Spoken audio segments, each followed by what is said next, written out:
Now, there's a lot of discussion about Russia and Putin, what's going on in the Ukraine.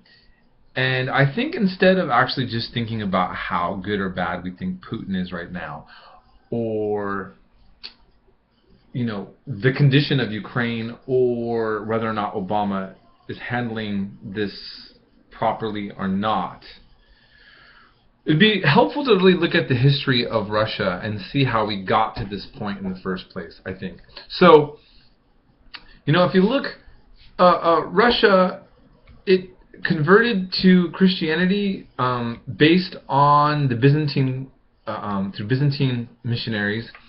In other words, the Russian Orthodox Church considers itself heirs to the Eastern Roman tradition. And at some point in their history, saw themselves as the third Rome. I mean, the term Tsar means like Caesar, right? Okay, coming out of that. And Russia was also isolated for a certain point by the Mongols, and really preserved through the church in terms of its culture, and kind of so even though coming from a Christian tradition, already Eastern, and then kind of cut off from the eastern part of Europe. And so Russia has kind of just in its history been kind of seen as kind of not really Europe, and it's not really Asia. And I only bring that up to point out also that not only did Russia see itself with this role, Western European countries have always felt, you could almost say always, that's kind of a big word to say always, but felt that they wanted to keep Russia in check.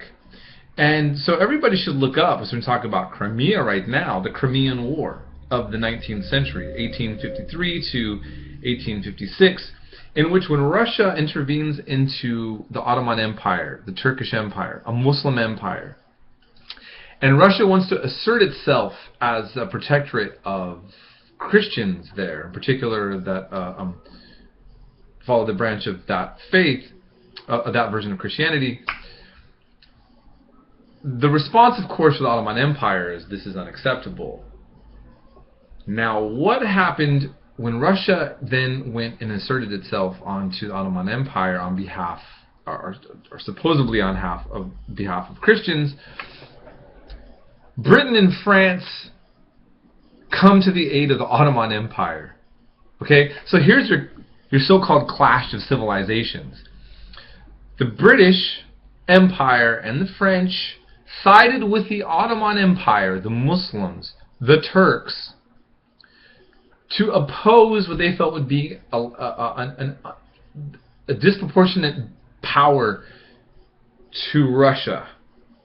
And so one, it shows you several things. How little religion really is when it comes to the whole political thing in terms of just like what trumps what.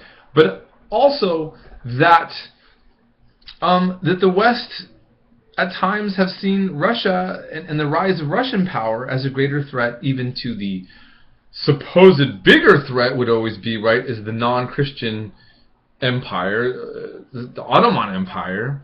So keep that in mind. Now, then, by the time of World War I, when that led to the Bolshevik Revolution and the Communist Revolution took place in Russia, all Western powers were then involved with that, and many attempted to overthrow that revolution. And Russia found itself somewhat isolated, and then we get to Stalin. And Stalin, not being an apologist for Stalin, but he did make this prediction that if the Soviet Union did not industrialize within basically a decade, that they would be crushed. And almost prophetically, within that decade, Germany, the Nazis, invaded Russia, and Russia essentially only pulled out of that invasion because they were industrialized. Very heavy-handedly done by Stalin, and that's a light way of putting it. But the siege mentality that the Russians have had, no matter what regime, has a historical context, is my point.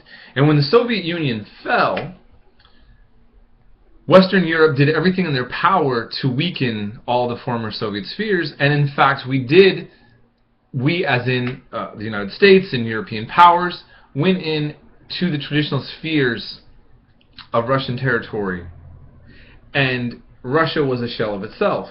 Imagine Russian bases in Guatemala, in Chile. Okay?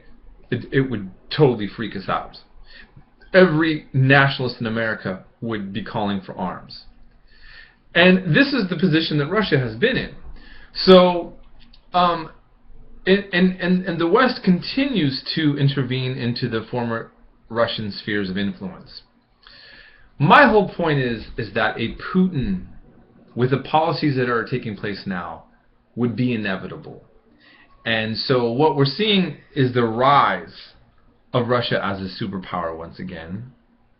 And we shouldn't be surprised, because China was the Middle Kingdom, and it was reduced to being multiple, colonized by many European powers and decimated.